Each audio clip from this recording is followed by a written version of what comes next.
Have you ever wondered why, even when you eat more than others, your body still refuses to gain weight, especially when you've chosen a vegetarian path that was supposed to make you healthier, not weaker?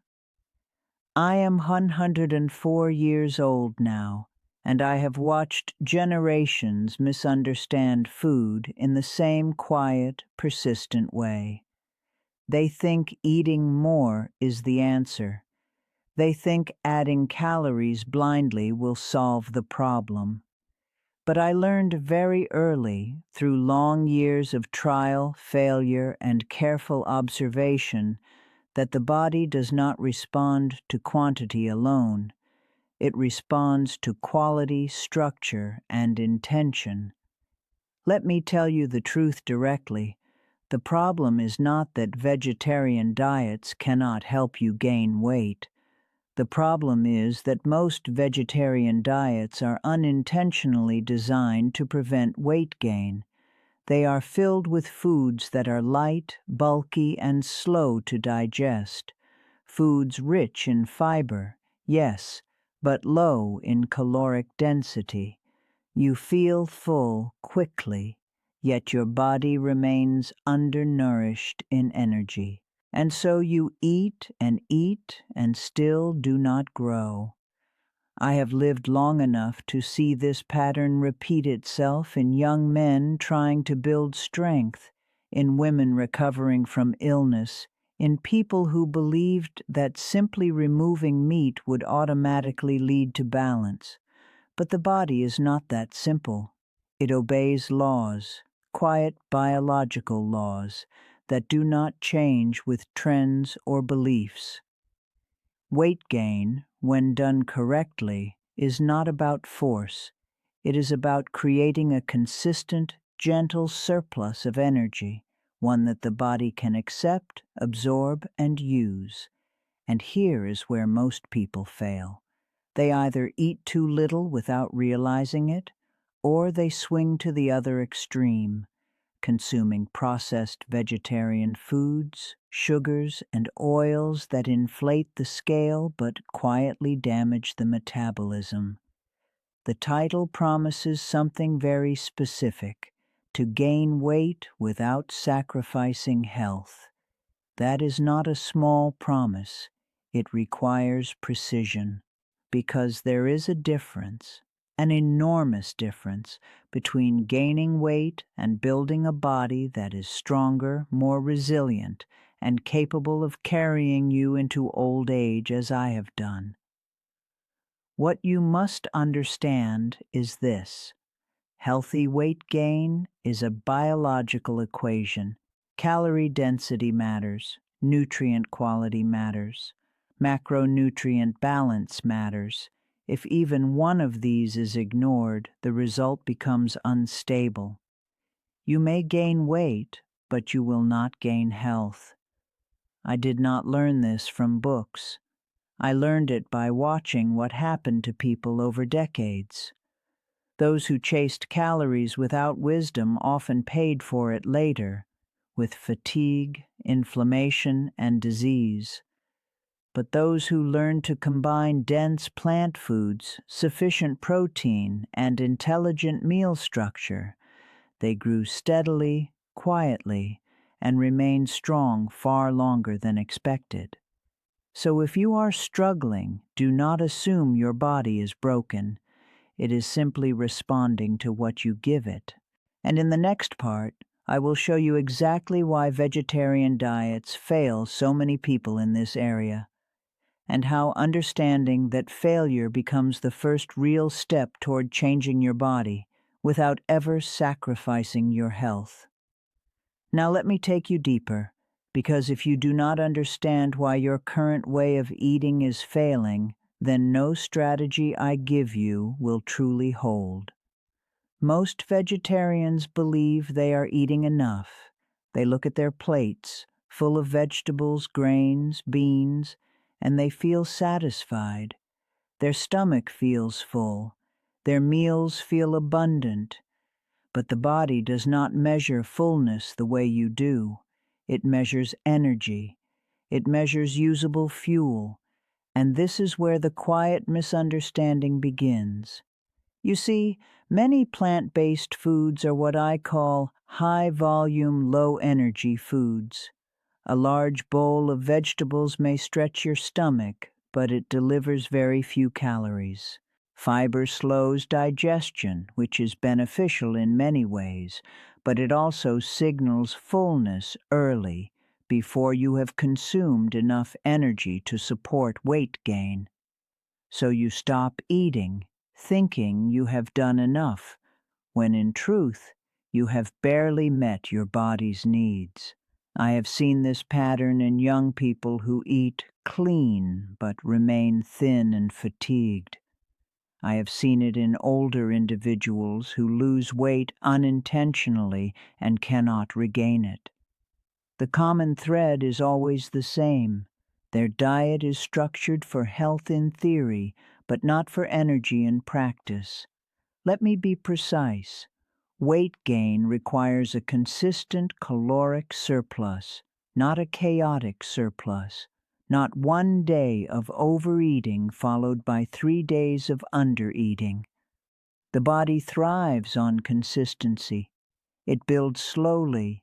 It adapts gradually. If you do not provide a stable excess of energy, it will not invest in building new tissue. But here is where many make their second mistake. Once they realize they need more calories, they turn to the easiest sources: refined carbohydrates, processed vegetarian snacks, excessive oils, sugary drinks. Yes, these can increase calorie intake. Yes, they may cause the scale to rise, but they do so without structure, without balance, and without respect for the body's deeper systems. And the result? Weight gain without strength, mass without vitality, a body that appears larger but feels weaker. The promise you are here for is different. It is to gain weight without sacrificing health. That means every calorie must serve a purpose. Every addition to your diet must support not only weight gain, but also metabolic stability, hormonal balance, and long-term resilience. So let us correct the first fundamental issue: energy density. If your meals are built primarily around foods like leafy greens, watery vegetables, and plain grains without added fats or proteins, then you are working against yourself.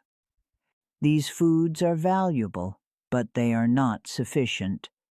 You must learn to incorporate foods that carry more energy in smaller volumes. Foods like nuts and seeds, for example, are dense with calories, healthy fats, and micronutrients. A small handful can contain as much energy as an entire plate of vegetables. Legumes, lentils, chickpeas, beans, provide both carbohydrates and protein, supporting both energy and tissue building. Whole grains like oats, quinoa, and brown rice offer a stable foundation, but they must be paired intelligently to increase overall caloric value. And then there are healthy fats, perhaps the most misunderstood element in vegetarian weight gain. Many people fear fats, even plant-based ones. But fats are the most calorie-dense macronutrient available. Adding even a small amount of olive oil, avocado, or nut butter to a meal can significantly increase its energy without increasing volume. This is how you begin to shift from eating more to eating smarter. Now let us move to the second issue: protein adequacy. There is a quiet myth that vegetarians cannot obtain enough protein. This is not entirely true, but it becomes true when meals are poorly structured. Protein is essential not just for muscle growth, but for recovery, enzyme production, and overall cellular function. Without sufficient protein, any weight you gain is more likely to be fat rather than functional tissue. The key is not just the amount of protein, but its distribution and quality. Combining different plant protein sources, such as legumes with grains, can provide a more complete amino acid profile. Soy products like tofu and tempeh are particularly valuable because they contain all essential amino acids. I have observed that those who succeed do not rely on a single source. They build variety into their meals. They ensure that every meal contributes meaningfully to their protein intake. Over time, this consistency creates a foundation upon which the body can build. Now consider the third factor, meal structure and frequency. If you rely on 2 or 3 large meals per day, you may struggle to consume enough calories, especially if those meals are high in fiber. The stomach can only handle so much at once, but if you divide your intake into smaller, more frequent meals, you create multiple opportunities to nourish the body without overwhelming it. Simple additions can make a profound difference. A smoothie made with plant milk, oats, nut butter, and fruit can deliver a substantial amount of calories in a form that is easy to consume and digest. Snacks, thoughtfully chosen, can become powerful tools rather than afterthoughts. But do not misunderstand me. Frequency alone is not the answer. Each meal must still be intentional. It must still align with the principles we are discussing: energy density, nutrient quality, and balance. Now let us address something deeper, something many do not consider. Digestion. You may eat the right foods in the right amounts and still fail to gain weight if your body cannot properly digest and absorb what you consume. Excessive fiber, poor meal combinations, stress, and irregular eating patterns can all interfere with digestion. I have learned over many years that the body prefers simplicity. Meals that are too complex, too large, or too inconsistent can create subtle disturbances. Slowing down while eating, chewing thoroughly, and maintaining regular meal times, these are not small habits, they are foundational. When digestion improves, absorption improves, and when absorption improves, the same amount of food begins to have a greater effect. Finally, let me speak to the most important distinction of all, the difference between gaining weight and building a healthy body. It is entirely possible to gain weight quickly, but rapid change is often unstable. The body needs time to adapt. Muscles need time to grow. Metabolic systems need time to adjust. If you rush the process, you may create imbalances that reveal themselves later. What you are building is not just weight. You are building a system, a body that can sustain itself, adapt, and remain strong over time. That requires patience, it requires consistency, and above all, it requires understanding.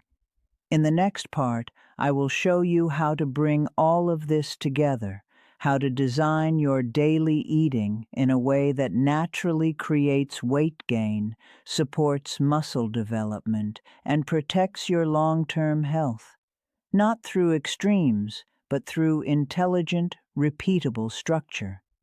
Now we move from understanding into construction, because knowledge by itself does not change the body. Only structure, repeated daily, has that power. If you remember nothing else from what I have told you so far, remember this: Your body does not transform from occasional effort. It transforms from patterns. Quiet, consistent patterns that you repeat whether you feel motivated or not. So let me show you how to build those patterns in a way that aligns perfectly with the promise you came here for: gaining weight as a vegetarian without sacrificing your health. We begin with the foundation: how a single day of eating should be structured.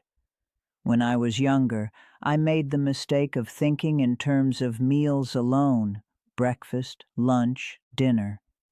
But over time, I realized that for someone trying to gain weight, especially on a vegetarian diet, this structure is often insufficient.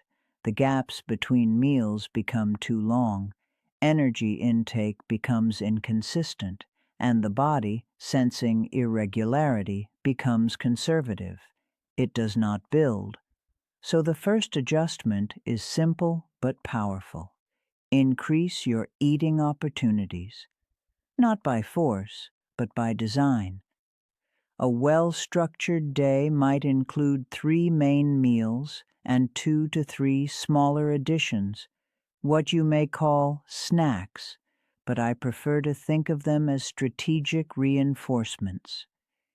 Each one is an opportunity to gently raise your total energy intake without overwhelming your digestion. Now let us make this practical. Imagine your morning. Many vegetarians begin the day lightly, perhaps fruit, perhaps tea, sometimes nothing at all. This is a mistake if your goal is weight gain. The body has fasted overnight. It is ready to receive. If you do not provide sufficient energy early, you begin the day in a deficit that becomes difficult to recover from. A more effective approach is to build a breakfast that combines carbohydrates, protein, and fats in a compact form. Oats, for example, can serve as a base, but oats alone are not enough. Add nut butter for density, seeds for additional fats and micronutrients, plant milk for calories and protein, and fruit for balance. In a single bowl, you have transformed a light meal into a powerful one, without increasing volume excessively. Or consider a smoothie. Many overlook its value, but I have seen it change people's progress entirely. Liquids are easier to consume than solids. A well-designed smoothie, oats, banana, peanut butter, soy milk, can deliver substantial calories in minutes. This is not a trick. It is a strategic use of physiology. Now we move to the next layer: lunch and dinner. Here is where most people remain too cautious. They build meals around vegetables with grains and proteins as secondary elements. But if your goal is to gain weight, this balance must shift. Vegetables remain important, but they should not dominate the plate. They should support it. Your core should be built from calorie-dense, nutrient-rich components. A combination such as rice and lentils or quinoa and chickpeas forms a strong base. But again, this is only the beginning. Add olive oil, add avocado, add tahini or a nut-based sauce. These additions do not merely increase calories, they enhance absorption of fat-soluble nutrients and improve the overall metabolic response. And then, protein. I want you to think of protein not as a single requirement, but as a rhythm across the day. Instead of asking, "Did I eat enough protein today?" ask, "Did each meal contribute to my body's building process?" Tofu, tempeh, lentils, beans, Greek-style plant yogurts, even fortified plant milks. These are not optional elements. They are structural components. When distributed across meals, they create a steady supply of amino acids that the body can use for repair and growth. Now let me introduce something subtle but powerful: layering. Most people eat in a flat way. One food, then another, then they stop. But effective nutrition is layered. It combines multiple energy sources in a single meal. Carbohydrates for immediate fuel, fats for density and sustained energy, protein for structure. When these layers are combined, the body responds differently. Energy becomes more stable, hunger becomes more predictable, and most importantly, total intake increases naturally, without the discomfort of forcing yourself to eat more volume. Let me give you an example. A simple bowl of rice will fill you quickly and provide moderate energy. But a bowl of rice with lentils, drizzled with olive oil, topped with seeds, and served with a side of avocado, this is a layered meal. The volume is not dramatically higher, but the caloric value is significantly increased. And because fats slow gastric emptying, the energy is released more steadily. Now we must address something that many people overlook: tracking. I do not mean obsession, I mean awareness. For a short period of time, it is useful to observe how much you are truly eating. Many people underestimate their intake or overestimate it. A simple record of your meals, even for a week, can reveal patterns you were not aware of. You may discover that your large meals are not as calorically dense as you believed, or that long gaps between meals are reducing your total intake. This awareness allows you to make adjustments with precision rather than guesswork. Now let us speak about balance, because excess, even in the name of progress, can become harmful. You are not trying to gain weight at any cost. You are trying to build a body that remains functional, energetic, and resilient. This means you must avoid the temptation of relying heavily on ultra-processed vegetarian foods. They are easy, yes. They are calorie-dense, yes. But they often lack the micronutrients and structural integrity that whole foods provide. Over time, a diet built on convenience rather than quality leads to subtle decline: energy fluctuations, digestive discomfort, inflammation. These may not appear immediately, but they accumulate. The principle is simple. Use whole foods as your foundation, and use processed foods only as occasional support, not as a core strategy. Now let me bring your attention to timing. The body responds differently depending on when you eat. After physical activity, for example, your muscles are more receptive to nutrients. This is an ideal time to provide both carbohydrates and protein. Even a simple combination, a smoothie or a meal with grains and legumes, can support recovery and growth more effectively when timed correctly. Before sleep, a small balanced intake can also be beneficial. The body continues to repair during rest. Providing it with a steady supply of nutrients supports this process. But again, do not complicate this. Precision matters, but consistency matters more. A simple, repeatable structure will always outperform a complex plan that you cannot sustain. And finally, let me speak to patience. I have lived long enough to see what happens when people rush. They expect change in days, in weeks, but the body moves at a different pace. Especially when you are doing things correctly, when you are protecting your health while building weight, The process is gradual. This is not a weakness. It is a sign that what you are building is stable. If you gain slowly, you give your body time to adapt. You allow muscle to develop alongside weight. You maintain metabolic balance. And most importantly, you create habits that will remain with you, not just until you reach a number on a scale, but for the rest of your life. In the final part, I will bring everything together into a clear, simple philosophy, one that you can follow without confusion, without extremes, and without ever losing sight of your health. So now you see the truth more clearly than most ever will. Gaining weight as a vegetarian is not difficult, but doing it without sacrificing your health, that is where wisdom is required. And wisdom does not come from eating more. It comes from understanding how the body responds to what you give it, day after day, year after year.